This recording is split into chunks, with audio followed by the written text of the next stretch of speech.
আচ্ছা, একটা কথা ভাবুন তো, একটা মানুষ কতটা জঘন্য হলে মৃত মেয়ের লাশ দেখে তার যৌন চাহিদা মেটাতে পারে? সে কেন এত জঘন্য কাজ করলো? আর মেয়েটির বা কি দোষ ছিল? তবে অদ্ভুতভাবে মেয়েটি অবিবাহিত থাকা সত্ত্বেও 2 মাসের প্রেগনেন্ট ছিল।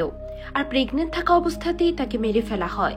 শুধু তাই নয়, এই মুভিতে দেখানো হয়েছে একটি সুখী দম্পতিকে সন্তান না থাকায় কতভাবে কষ্ট পেতে হয়।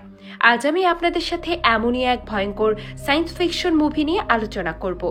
মুভিটির নাম কালপুরুষ। মুভিতে দেখানো হয়েছে একজন সৎ পুলিশ অফিসার তার একটি কেস সমাধানের জন্য জীবন মরণের সাথে যুদ্ধ করে। আর সে টাইম ট্রাভেলের মাধ্যমে অতীতে গিয়ে মৃত ব্যক্তিকে জীবিত করতে চায়। এটা কি আদৌ সম্ভব, নাকি ভাগ্যের সাথে আধ্যাত্মিক কিছুই হয় না? এমনই এক কাহিনী নিয়ে আমাদের আজকের এই গল্পটি। অনুরোধ রইল সম্পূর্ণ ভিডিওটি দেখার। চলুন আর কথা না বাড়িয়ে মূল গল্পে চলে যাই। মুভির শুরুতে আমরা একটি মেয়েকে দেখতে পাই। এই মেয়েটির নাম হচ্ছে ফারিয়া। সে রাতের বেলা একটা নির্জন রাস্তা দিয়ে হাঁটছিল আর কাউকে ফোন করছিল। তাকে দেখে খুবই চিন্তিত মনে হচ্ছে। এরপর সে হাঁটতে হাঁটতে একটা লেকের পাড়ে আসে। আর তখনও সে অবিরত কাউকে ফোন করতেই থাকে, কিন্তু ফোন রিসিভ না করায় সে মন খারাপ করে বসে থাকে। হঠাৎ করে সে শুনতে পায় কেউ একজন তাকে ফারিয়া ফারিয়া বলে ডাকছে। ফারিয়া তখন সেই লোকটিকে খুঁজতে থাকে। আর ঠিক তখনই পেছন থেকে একজন মাস্ক পরা লোক এসে ফারিয়ার গলায় ছুরি বসিয়ে দেয়। আর অতিরিক্ত রক্তক্ষরণ হয়ে ফারিয়া সেখানেই মারা যায়। এরপর সেই লোকটি ফারিয়ার শরীর থেকে সমস্ত জামা কাপড় খুলে ফেলে ফারিয়াকে নগ্ন করে ফেলে। আর তারপর সে মাস্টার ভীষণ করে ফারিয়ার শরীরের উপর স্পার্ম ফেলে যায়। পরের দিন সকালবেলা সেখানে পুলিশ আসে ফারিয়ার খুনের তদন্ত করতে। আর এই খুনের তদন্তের দায়িত্ব পড়ে ধানমন্ডি থানার এসআই মিরাজের ওপর। সেখানে এসে মিরাজ দেখতে পায় ফারিয়ার লাশটা সাদা কাপড় দিয়ে মোড়ানো। তাই সে তার সহকারী অফিসার শফিককে জিজ্ঞেস করে কাপড়টা কে দিয়ে গেছে। তখন শফিক বলে পাশের মসজিদ থেকে ইমাম এসে দিয়ে গেছে। তখন মিরাজ বলে ইমামকে খবর দিয়েছে কে? শফিক বলে খবরটা জানিয়েছে তারা ভোরবেলা 2টা ছেলে মিলে চেকপোস্টে গিয়ে খবরটা জানিয়েছে। তখন মিরাজ ছেলে দুটো কোথায় আছে এটা জানতে চাইলে শফিক বলে ছেলে দুটোর কাছে ইয়াবা পাওয়া গেছে, তাই তাদেরকে জেল কাস্টডিতে রাখা হয়েছে। এরপর মিরাজ লাশের কাছে যায়। আর তখন শফিক জানায় ফারিয়ার বাড়ি হচ্ছে জিগাতলায়।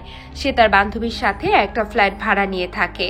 সেখানে কথা বলার এক পর্যায়ে মিরাজ খেয়াল করে দেখে লেকের পাড়ে 2টা চেয়ারের জায়গায় একটা চেয়ার রাখা। তাই তার কাছে বিষয়টা সন্দেহজনক মনে হয়। আর এই জন্য সে ভালো করে সব জায়গায় ছবি তুলতে বলে। এরপর মিরাজ এসে সেই 2জনকে জিজ্ঞাসাবাদ শুরু করে আর জানতে চায় তারা সেদিন রাতে লেকের পাড়ে কেন গিয়েছিল।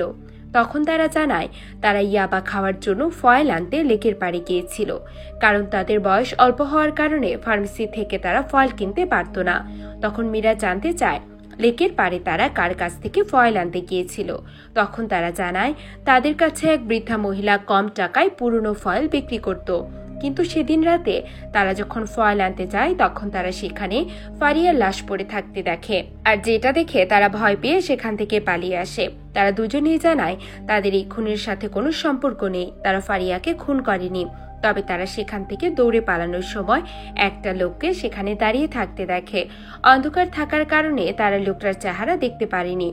জিজ্ঞাসাবাদ শেষ করে মিরাজ শফিককে বলে লেকের পাড়ের সিসি ক্যামেরাগুলোর ফুটেজ ভালো করে চেক করতে। এরপর মিরাজকে থানার ওসি তার কেবিনে ডাকে। আর সে মিরাজকে বলে তোমার ভাগ্য তো খুব ভালো, অপরাধী নিজে এসে তোমার কাছে ধরা দিয়েছে। কিন্তু মিরাজের ধারণা ছেলে দুটো ফারিয়াকে খুন করেনি, কারণ খুন করলে তারা লাশটাকে কেন ফেলে দিল না, আর তারা ড্রাগস নিয়ে কেনই বা পুলিশের হাতে ধরা দিল। তবে ওসির ধারণা এই খুনের সাথে ছেলে দুটোর সম্পর্ক রয়েছে।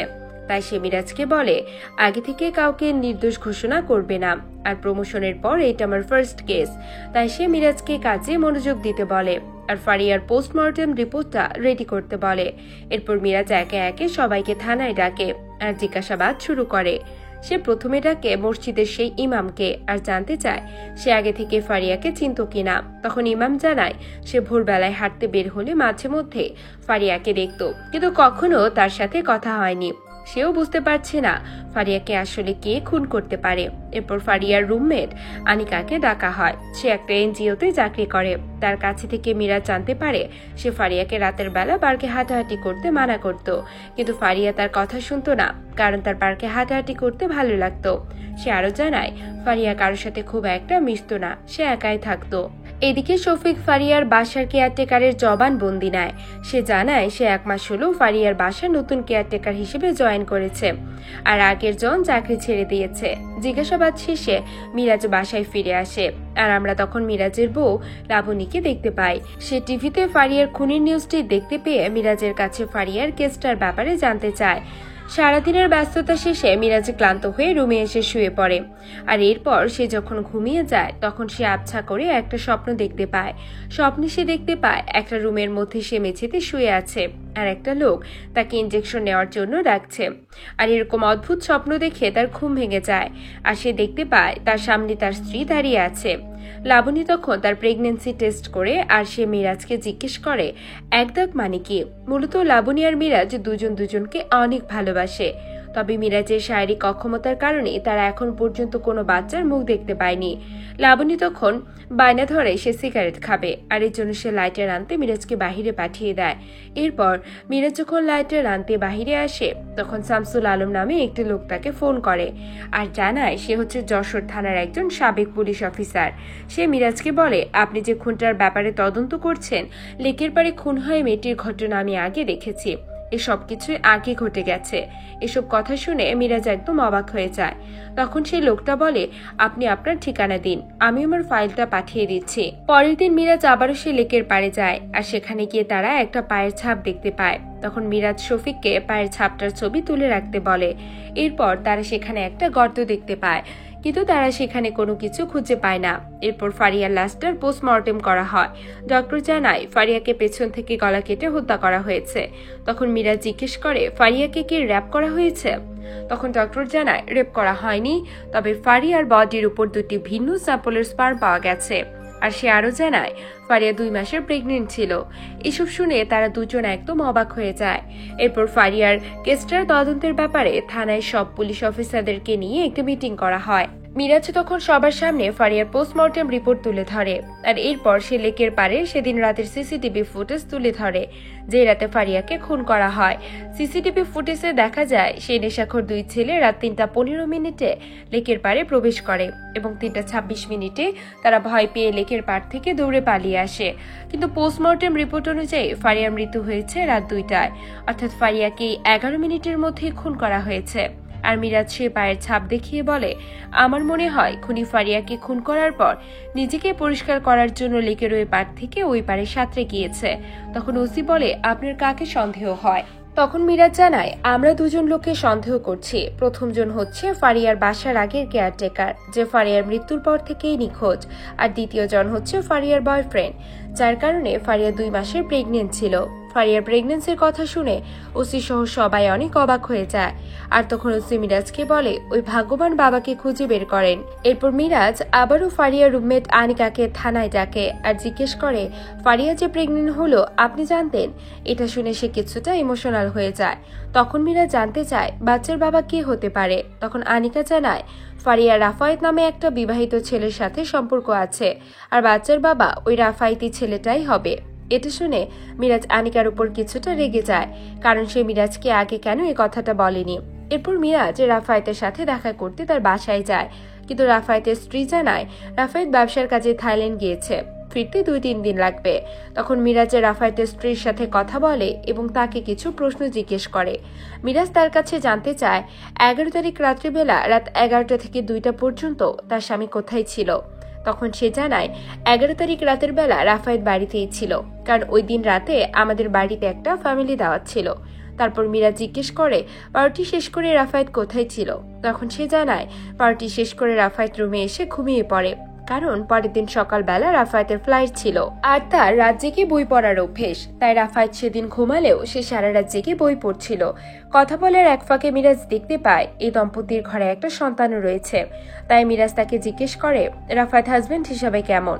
তখন সে বলে রাফায়েত বাবা হিসেবে অনেক ভালো, এতটুকু বলতে পারি। যাই হোক, কথা বলে শেষ করে তারা সেখান থেকে চলে আসে। এরপর মিরাজ বাসায় আসলে লাবণীকে বলে, আচ্ছা, আমি যদি অন্য মেয়ের প্রেমে পড়ে যাই তখন কি হবে? এটা শুনে লাবণী বলে, তোমার এই ভুঁড়িটা দেখলে যে কোনো মেয়ে প্রেমে পড়ে যাবে। প্রেম করো আর যা ইচ্ছে করো, কিন্তু রাত 8টার আগে বাড়িতে ফিরলেই হবে। আর মেয়েটিকে অবশ্যই আমার থেকে সুন্দরী হতে হবে। এভাবে তাদের মধ্যে খুনসুটি চলতে থাকে। তখন মিরাজ লাবণীকে জানায় যে ফারিয়া 2 মাসের প্রেগনেন্ট ছিল। আর এটা শুনে লাবণী খুব ইমোশনাল হয়ে যায়, কারণ একটা বাচ্চা পৃথিবীর আলো দেখার আগেই মারা গেল। আর এদিকে তারা তাদের সন্তান না হওয়ার কষ্ট বয়ে বেড়াচ্ছে। এসব ভেবে দুজনেই খুব ইমোশনাল হয়ে যায়। এরপর মিরাজের কাছে শফিকের একটা কল আসে, আর সে মিরাজকে দ্রুত মর্গে আসতে বলে। এরপর মিরাজ মর্গে আসলে শফিক তাকে একটা সিসিটিভি ফুটেজ দেখায়, যে ফুটেজে দেখা যায় কোনো একজন লোক রাতের বেলায় লুকিয়ে মর্গে প্রবেশ করে। আর এরপর সে ফারিয়ার লাশ বের করে বডি থেকে রক্তের স্যাম্পল নিয়ে নেয়। এটা দেখে শফিক সেখানে কর্মরত লোকের কাছে মর্গের বাইরের সিসিটিভি ফুটেজ দেখতে চায়, কিন্তু লোকটি জানায় তারা মর্গের বাইরের ফুটেজ ডিলিট করে শুধুমাত্র মর্গের ভেতরের সিসিটিভি ফুটেজগুলোই রাখে। এরপর শফিক আর মিরাজ আসে দারোয়ানের কাছে। তারা মর্গে প্রবেশ করা সেই লোকটির ছবি এনে দারোয়ানকে দেখায় আর জিজ্ঞেস করে সে এই লোকটিকে দেখেছে কিনা, কিন্তু দারোয়ান জানায় সেই লোকটিকে চিনে না। এরপর তারা মর্গে গিয়ে ফারিয়ার লাশটা বের করে, আর তারা দেখতে পায় ফারিয়ার শরীরে ইনজেকশন পুশ করার দাগ রয়েছে। তখন মিরাজ শফিককে নির্দেশ দেয় যেভাবেই হোক সে যেন এই লোকটিকে খুঁজে বের করে। এরপর আমাদের 8 দিন পরের কাহিনী দেখানো হয়। পুলিশ মর্গে প্রবেশ করা সেই লোকটির সন্ধান খুঁজে পায়। সে একটা পুরনো বিল্ডিং এ 3য় তলায় থাকে। এরপর মিরাজ শফিককে সাথে নিয়ে লোকটা রুমে প্রবেশ করে, আর তখন তারা রুমের মধ্যে নানা রকম ওষুধ তৈরির উপকরণ দেখতে পায়। আর সেই সাথে রুমের মধ্যে ছিল গবেষণা করার কিছু যন্ত্র, সাথে কিছু কেমিক্যাল। তখন মিরাজ সেখান থেকে একটা ওষুধের শিশি নিয়ে তার পকেটে রেখে দেয়। আর রুমের এক পাশে বেশ কিছু বই দিয়ে সাজানো ছিল। তারা যখন রুমটা ঘুরে দেখছিল, ঠিক তখনই সেখানে খাবার হাতে নিয়ে সেই লোকটা আসে আর তাদেরকে বলে, আমার এখন লাঞ্চের টাইম, তাই খাবার খাওয়ার পর আপনাদের সাথে কথা বলবো। মিরাজ তখন লোকটির পরিচয় জানতে চায়। তখন লোকটি জানায় তার নাম হচ্ছে শেহজাদ। সে বলতে গেলে একজন হাতুড়ি ডক্টর। এখানে তার সাথে আর কেউ থাকে না, তবে পরি নামে একটা ছোট মেয়ে থাকে, যে তার অ্যাসিস্ট্যান্ট। তখন মিরাজ আর শফিক তাদের দুজনের পরিচয় দেয়। আর এরপর মিরাজ সেদিন রাতে মর্গের সিসিটিভি ফুটেজের একটা ছবি বের করে শেহজাদাকে দেখায় আর জিজ্ঞেস করে, ওই দিন রাতে আপনি মর্গে কি করছিলেন? তখন শেহজাদ জানায় এই ব্যাপারে তার বিন্দুমাত্র ধারণা নেই। এরপর মিরাজকে ফোন করা সেই শামসুল আলম থানায় আসে মিরাজের সাথে কথা বলতে, এবং 1968 সালে যশোরে ফেরি খাতে ঘটা একটা খুনের কেসের ফাইল মিরাজের হাতে দেয়, যেই খুনের শিকার হয়েছিল একটা মেয়ে, এবং তার লাশটাও মৃত্যুর পর উলঙ্গ অবস্থায় পাওয়া গিয়েছিল, ঠিক যেমনটা করা হয়েছে ফারিয়ার সাথে। মিরাজ যখন ফাইলটা ঘেটে দেখছিল, তখন সেই ফাইলের মধ্যে শেহজাদের ছবি আঁকা একটি পোর্ট্রেট দেখতে পায়। আর এটা দেখে মিরাজ একদমই অবাক হয়ে যায়। তখন সেই লোকটি জানায় 1968 সালে ঘটে যাওয়া সেই খুনের তদন্ত করতে এই লোকটি আমাকে সাহায্য করেছিল। এটা শুনে মিরাজ আরো অবাক হয়ে যায় আর ভাবতে থাকে 1968 সালে ঘটে যাওয়া ঘটনার সাথে কিভাবে ফারিয়ার ঘটনার মিল থাকতে পারে, কারণ এমনটা শুধু টাইম ট্রাভেলে সম্ভব। এরপর লোকটি এসে শেহজাদাকে 1968 সালের ঘটনার বিবরণ বলে, আর সেই ঘটনা অনুযায়ী শেহজাদের বয়স হওয়ার কথা 100 বছর, কিন্তু শেহজাদ জানায় তার বয়স হচ্ছে 43 বছর। আর শেহজাদ জানায় সে লোকটি আগে কোথাও দেখেনি। এরপর লোকটি বলে, আপনি আমাকে 1968 সালে একটা খুনের কেসে সাহায্য করেছিলেন, আপনার কিছু মনে আছে? তখন শেহজাদ বলে, আমি আপনার কথা বিশ্বাস করছি, কিন্তু আমি আপনাকে দেখিনি। শেহজাদের একটা অদ্ভুত কথা শুনে মিরাজ অনেক রেগে যায়, কারণ একই সাথে তার সাথে দুটি সত্য কিভাবে ঘটে। মিরাজ তখন জিজ্ঞেস করে, গত মঙ্গলবার খুনের রাতে আপনি কোথায় ছিলেন? তখন শেহজাদ জানায় সেদিন রাতে অতিরিক্ত মদ্যপান করে মারামারি করার কারণে পুলিশ আমাকে থানায় নিয়ে যায় আর পরের দিন ভোরবেলায় ছেড়ে দেয়। কিন্তু শেহজাদের এই কথা মিরাজের বিশ্বাস হয় না, সে রেগে গিয়ে বাইরে চলে যায়। ওইদিকে শফিক জানায় শেহজাদ যে বাসায় থাকে সেই বাসার মালিকের কাছে, আর জানতে চায় শেহজাদ বাসার ভাড়া ঠিক মতো দেয় কিনা। তখন বাড়িওয়ালা জানায় মাস শেষ হওয়ার আগে শেহজাদ তাকে ভাড়ার টাকা দিয়ে দেয়, আর মানুষ হিসেবেও শেহজাদ খুব ভালো। এরপর শফিক বাজারে আরো কিছু মানুষকে জিজ্ঞাসাবাদ করলে সবাই শেহজাদের নামে বদনাম করে। কেউ জানায় তার ওষুধ কোনো কাজের না, আবার কেউ জানায় চা খেয়ে নাকি সে চায়ের টাকাটাও দেয় না। এরপর রাফায়েত দেশে ফিরলে মিরাজ তাকে থানায় ডাকে। তখন রাফায়েত জানায় সে ফারিয়াকে খুন করেনি, আর তার সাথে ফারিয়ার রিলেশন সম্পর্কে তার স্ত্রী জানতো। এরপর মিরাজ যখন জানায় ফারিয়া 2 মাসের প্রেগনেন্ট ছিল, এটা শুনে রাফায়েতও খুব ইমোশনাল হয়ে যায়। এরপর শফিক এসে মিরাজকে জানায় শেহজাদের দেওয়া জবানবন্দির সাথে ঘটনার মিল রয়েছে। খুনের রাতে শেহজাদ সহ 7-8 জনকে পুলিশ থানায় ধরে নিয়ে যায় এবং পরের দিন সকালবেলা ছেড়ে দেয়। এটা শুনে মিরাজ কিছুটা অবাক হয় আর জানতে চায় ফারিয়ার বাসার আগের কেয়ারটেকারের কোনো খোঁজ পেয়েছে কিনা। তখন শফিক জানায় আগের কেয়ারটেকার ঘরাইল বস্তিতে থাকে আর তার নাম হচ্ছে হেলাল। এরপর মিরাজ আসে শেহজাদের সাথে কথা বলতে। তখন শেহজাদ মিরাজকে কোনো একটা কিছু করে দেখাতে চায়, আর এর জন্য সে মিরাজকে বলে তাকে জেল থেকে বের করতে, কিন্তু মিরাজ তখন তার কথা হেসে উড়িয়ে দেয়। তখন শেহজাদ বলে, আপনি আমার ল্যাব থেকে ওষুধের স্যাম্পল কেন নিয়েছেন? তখন মিরাজ জানায় ওষুধে ড্রাগ আছে কিনা সেটা পরীক্ষা করার জন্য। পরের দিন মিরাজ আবারও আনিকার সাথে দেখা করে আর আগের কেয়ারটেকার হেলালের সম্পর্কে জানতে চায়। তখন আনিকা জানায় হেলালের সাথে ফারিয়ার বেশ ভালো সম্পর্ক ছিল, আর মাঝে মধ্যে ফারিয়া হেলালকে দিয়ে সিগারেট সহ অনেক কিছুই আনতে দিত। এরপর মিরাজ শফিককে সাথে নিয়ে হেলালের বাড়িতে যায়, কিন্তু তারা সেখানে হেলালকে খুঁজে পায় না, আর তার মা জানায় হেলাল কোথায় আছে এটা সে জানে না। তারা তখন হেলালের বাড়িতে অনেকগুলো কবুতর দেখতে পায়, তাই মিরাজের সন্দেহটা আরো বেড়ে যায়, কারণ কবুতরগুলোর কোনো ব্যবস্থা না করে হেলালের কোথাও পালিয়ে যাওয়ার কথা না, যদি না সে পালিয়ে যেতে বাধ্য হয়। তাই তারা মনে করতে থাকে হয়তো সে ফারিয়াকে খুন করার পর বাড়ি থেকে পালিয়েছে, আর এর জন্য মিরাজের থানার ওসির কাছে লোক চায় হেলালকে ধরার জন্য। এরপর আমরা দেখি বেবি না হওয়ার কারণে মিরাজ তার স্ত্রীকে নিয়ে হাসপাতালে যায়। তখন একটা নার্স এসে মিরাজকে তার স্পার্ম নিয়ে আসতে বলে। এরপর যখন মিরাজ স্পার্ম নিতে বাথরুমে যায় তখন তাকে শফিক ফোন করে আর জানায় মাদক নিয়ে ধরা পড়া সেই ছেলে দুটো স্পার্মের সাথে ফারিয়ার শরীরে যে স্পার্ম পাওয়া গেছে তার মিল পাওয়া যায়নি।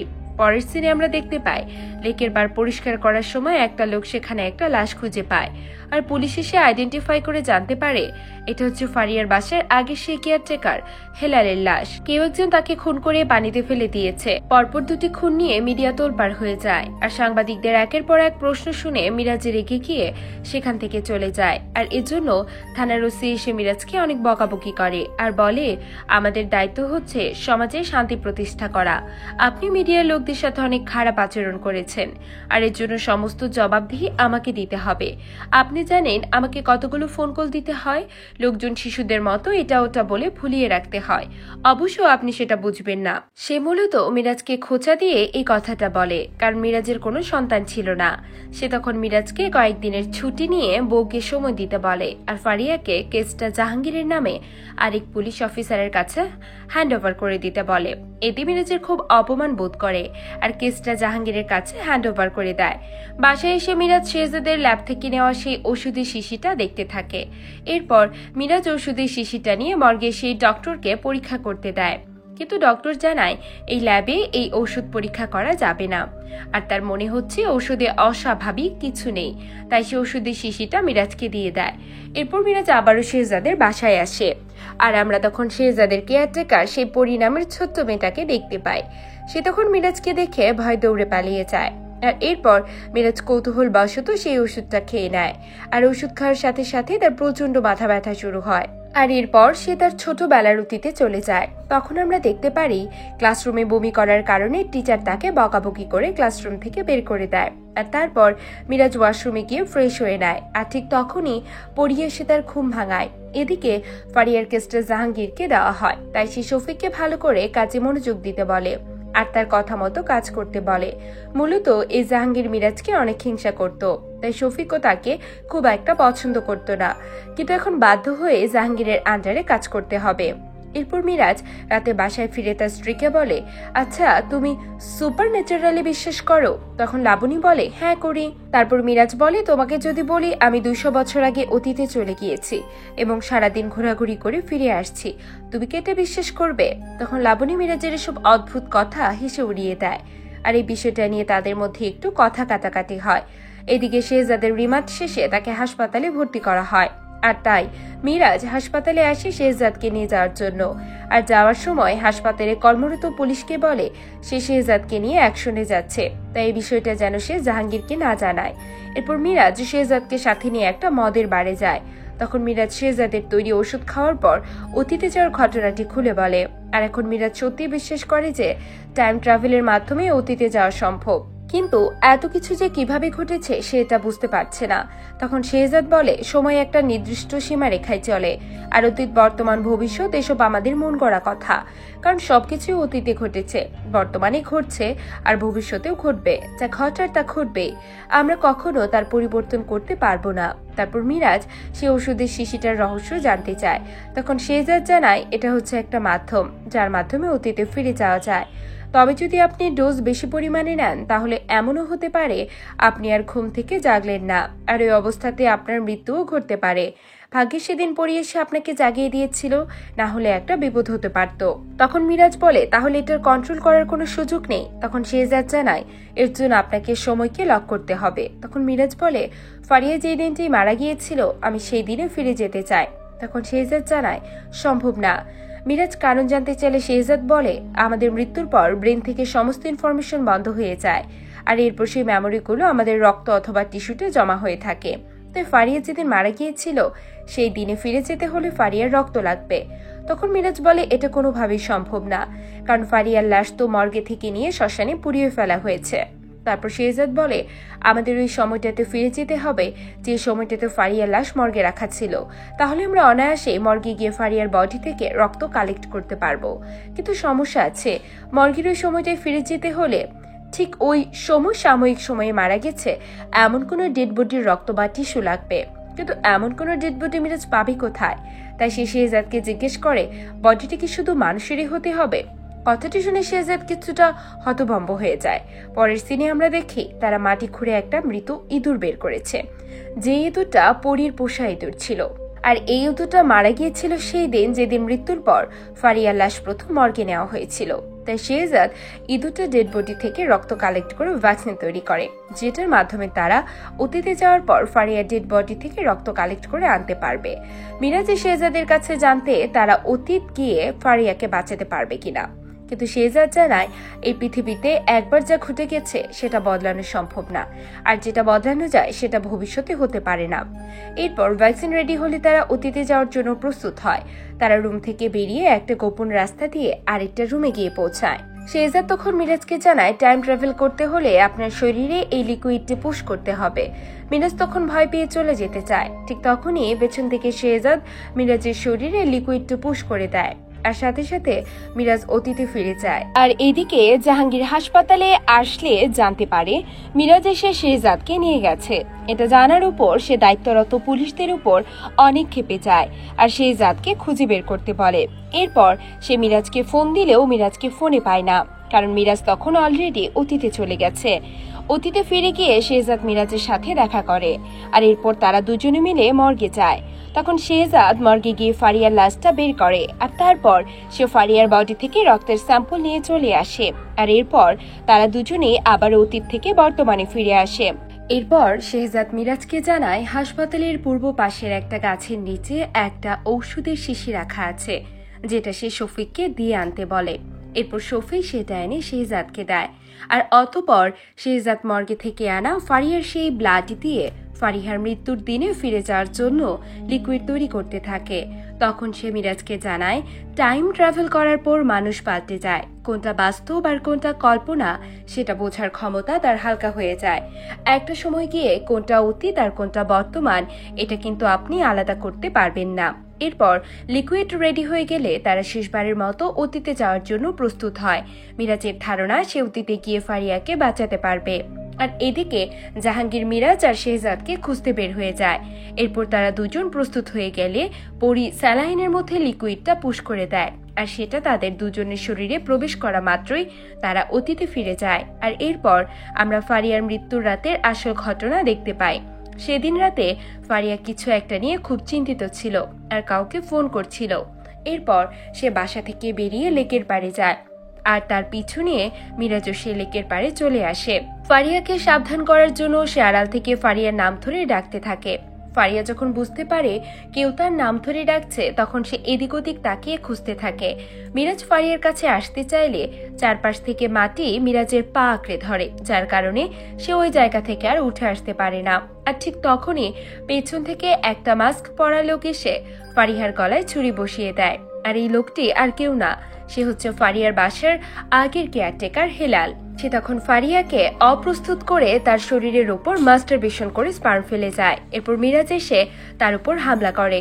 তখন মিরাজ পড়ে গিয়ে পায়ে আঘাত পায়। মিরাজ তার কাছে জানতে চায় সে কেন ফারিয়াকে খুন করলো। তখন সে জানায় সে ফারিয়াকে খুন করতে এখানে আসেনি, সে এসেছিল ফারিয়ার সেই বয়ফ্রেন্ড অর্থাৎ রাফাতকে মারতে। মূলত এই হেলাল ফারিয়াকে খুব পছন্দ করত আর ফারিয়ার সাথে তার ভালো একটা সম্পর্ক ছিল। কিন্তু যখন সে জানতে পারে ফারিয়া প্রেগন্যান্ট তখন ফারিয়ার উপর তার খুব রাগ হয়। আর সেই রাগ থেকে আজকে সে ফারিয়াকে একা পেয়ে খুন করে ফেলে। এরপর হেলাল মিরাজের গলায় ছুরি ধরে আর তাকে ফারিয়ার লাশের উপর মাস্টারবেশন করতে বলে। আর এটা না করলে সে মিরাজকে মেরে ফেলার হুমকি দেয়। তাই মিরাজ বাধ্য হয়ে তার কথা মতো কাজ করে। আর এর জন্যই মূলত ফারিয়ার লাশের উপর দুটি ভিন্ন স্যাম্পলের স্পার্ম পাওয়া যায়। আর এই কাজ করার পর মিরাজ খুব অপরাধবোধ মনে করে, তাই সে তখন রাগ করে আর কন্ট্রোল করতে পারে না। সে হেলালকে অনেক মারধর শুরু করে আর ইটের সাথে আঘাত করে তার মাথা থেতলে দেয়। আর হেলাল সেখানেই মারা যায়। এরপর মিরাজ ফারিয়ার পরিহিত জামা কাপড় একটা ওড়নায় মুড়িয়ে দূরে ফেলে রেখে আসে। আর এরপরে মূলত মিরাজ চেয়ারের সাথে হেলালের ডেড বডি বেঁধে পানিতে ফেলে দেয়। আর এরপরের দিনই মূলত পুলিশ ফারিয়ার লাশ খুঁজে পায়। এদিকে জাহাঙ্গীর শফিককে সাথে নিয়ে শেহজাদের বাড়িতে আসে আর গোপন রাস্তা দিয়ে তারা সেই ঘরের মধ্যে প্রবেশ করে। পরি তখন শেহজাদের হাত থেকে লিকুইড লাইন খুলে দেয়, যার কারণে শেহজাদ তখন অতীত থেকে বর্তমানে ফিরে আসে। জাহাঙ্গীর তখন মিরাজকেও জাগাতে চায়, কিন্তু শেহজাদ তাকে বাধা দেয় আর বলে ঘুম থেকে জাগালে মিরাজের মৃত্যু হবে। কিছুক্ষণ পরে মিরাজের ঘুম ভাঙে আর তখন তার সবকিছু মনে পড়ে যায়। মূলত মিরাজের মেমোরি লস হওয়ার কারণে সে অতীতের এই দিনটিতে ঘটে যাওয়া কোনো কিছুই মনে করতে পারছিলেন না, কিন্তু টাইম ট্রাভেল করার ফলে সে এখন সবকিছু মনে করতে পেরেছে। আর এরপর তার কথা মতো পুলিশ ওড়নায় মোড়ানো ফারিয়ার সেই জামা কাপড় খুঁজে পায়। কিন্তু মিরাজ ওসির কাছে গিয়ে ফারিয়ার কেসটার সমাধানের পুরো ক্রেডিট জাহাঙ্গীরকে দেয়। তখন ওসি বলে, আপনি আর জাহাঙ্গীর শেহজাদের বাড়িতে কি করছিলেন? তখন মিরাজ জানায় শেহজাদ হচ্ছে ভণ্ড একজন ডাক্তার, তাই আমরা গিয়েছিলাম তাকে ধরতে। এরপর ওসি জিজ্ঞেস করে দ্বিতীয় খুনটা কে করলো। তখন মিরাজের কোনো উত্তর দিতে পারে না, কারণ দ্বিতীয় খুন অর্থাৎ হেলালকে খুন তো তিনি নিজেই করেছেন। তাই সে ওসিকে বলে দ্বিতীয় খুনিকে কি বের করা উচিত? তখন ওসি বলে অবশ্যই উচিত, আর আপনাকে কিন্তু চোখে চোখে রাখা হয়েছে। পরের দিন মিরাজ শেহজাদের সাথে দেখা করে আর বলে আপনার এই প্রতিভার কথা তো সবাইকে জানানো উচিত, এতে করে অনেক কেসেরই সমাধান হবে আর আসল খুনিকেও ধরা যাবে, আর সেই সাথে আপনি অনেক সুনাম অর্জন করতে পারবেন। কিন্তু শেহজাদ জানায় তার এসবের কোনো দরকার নেই। সিরিজের একদম শেষের দিকে দেখতে পাই সে শামসুল আলম শেহজাদের কাছে আসে আর শেহজাদকে তার একটা পুরনো কেসের সমাধান করে দিতে বলে। আর তখন শেহজাদ তার উপর খুব বিরক্ত হয়ে যায় আর এখানে সিরিজটি শেষ হয়ে যায়। পুরো সিরিজটি আপনাদের কাছে কেমন লাগলো সেটা অবশ্যই কমেন্ট করে জানিয়ে দিবেন। আর সিরিজটি সম্পর্কে কোনো প্রশ্ন থাকলে সেটিও জানিয়ে দিতে পারেন আমাদের কমেন্ট বক্সে। দেখা হচ্ছে পরে কোনো ভিডিওতে। এতক্ষণ সাথে থাকার জন্য অসংখ্য অসংখ্য ধন্যবাদ।